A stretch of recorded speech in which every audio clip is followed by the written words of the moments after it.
Well, I want to first start off by saying that the AHL has made a decision today. Our goaltender Stanislav Berezhnoi has been suspended for 20 games for being in violation of the AHL PHPA Performance Enhancing Substance Program.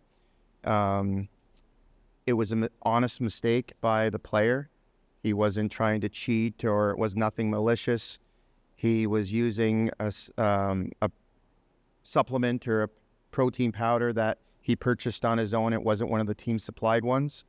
And when our team was randomly selected a week and a half ago to get tested, his sample came back positive. So it is what it is right now. We have to move forward. It's disappointing because he's a good prospect for us and he's going to miss a lot of time here. But we also have to look at this as we do with everything else here. It's a learning experience, and it's one that he's going to learn from. It's one that our whole team can learn from, that they are responsible for what they put in their bodies, and they have to be very careful.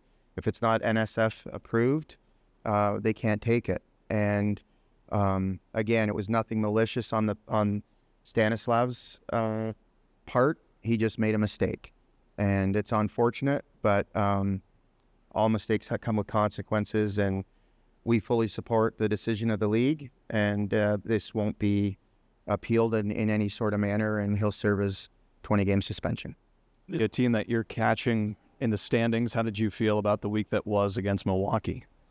Really pleased coming out of break to have that effort in the last game, at Milwaukee before our break. That was a really, two really good team efforts. Would like to get the third one, obviously. They're going to come back stronger. We weren't getting the bounces, that game, and we talked to the team. You got to earn those. We'll never be a team to blame the officiating or puck luck. We got to work through it. But I do like the signs that our team showed and the improvement. Obviously we know with 23 games left, we got to continue to build and put some good hockey together. Drew played all three of those games against the Admirals. How comfortable are you guys as a coaching staff riding him for as much as you need to and want to throughout the rest of this regular season and hopefully into a postseason spot? Yeah, really comfortable. It's Drew's third year. It's kind of nice right now. We have some longer weeks, just weekend games to reset. But Drew's, those two wins against Milwaukee played really well. We're going to need that. It's pretty much playoff hockey now, especially for our team, trying to catch teams in the standings. So Drew's got to be sharp, and I like where his game's at right now.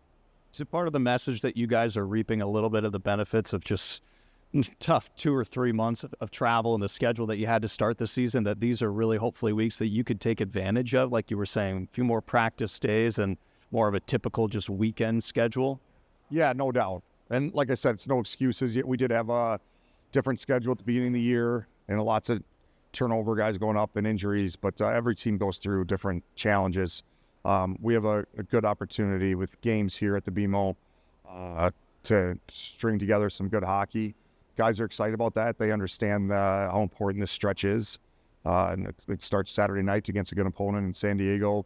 Always nice to see out of division opponents, but they're a good quality team, highly offensive. We have to be sharp. How nice is it to have Joey Anderson back out there? Huge. Yeah, you can't put a price tag on veteran. And especially Joey's a good leader. He's smart. He's like another coach on the bench out there too. But to get a healthy Joey Anderson too back, I think that's why we had him sit out a little longer, get overly healthy. But I thought he looked really well. Really good. And that line, Cini and Hayes and Joey, that was one bright spot on Sunday. I thought they played really well. They generated some good looks. Well, Nick Glardus is back. Is there something specifically the Blackhawks wanted him to work on a little bit here, or is it just getting more ice time? Well, a little bit of both. Yeah, there's definitely, all the players have to work on stuff. I think Lard's, when he's going, and he's a guy, he has to stop on pucks and have second and third efforts. Can't rely on your line mates to do all that work. That's when their line is really deadly, when Large is in on it. And then using his speed, getting to the inside. He has the habit sometimes he's a little perimeter and sitting on the outside, and that's, he's a threat when he has the puck, and he's got to be on the attack. And it's a normal learning curve. Lars has had really good stretches, but obviously this time of the season, we need him to up his game. It's no surprise there's some bad blood with you and Milwaukee. Is it kind of hard to game plan, especially knowing how much penalty minutes have occurred within the last few games with them? Is it kind of hard to feel a rhythm when you get a game like that between a rival opponent? No, I think we've talked all year. We like when we play on the edge, and Milwaukee's the same. I wasn't shocked that Sunday, was a little more tame. It's tough to keep that rate all season, and those are big points for both teams. But I like when we're playing on the edge. It's not because we're doing it just because it's Milwaukee. We know that that's when we're at our best, and we want to make it tough to play against us. So we're gonna bring that again this weekend. We have to be physical. We have to be the engager and not sit back. So I think that's when we're at our best.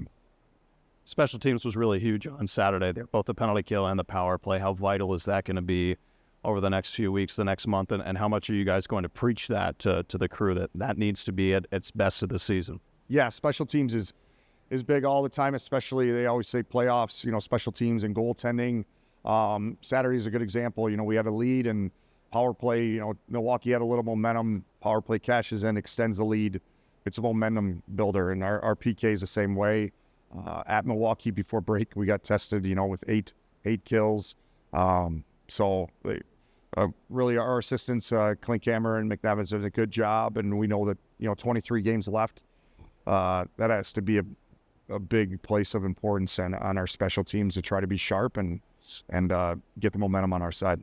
The situation was addressed, so I'm not going to go there. But talk about the opportunity that Owen Flores gets here over the next couple of weeks, and what you like out of him, and what you've seen out of him in his time up here in Rockford. Yeah, he instantly, he put together. I think we got points out of 3 of the 4 games he's played.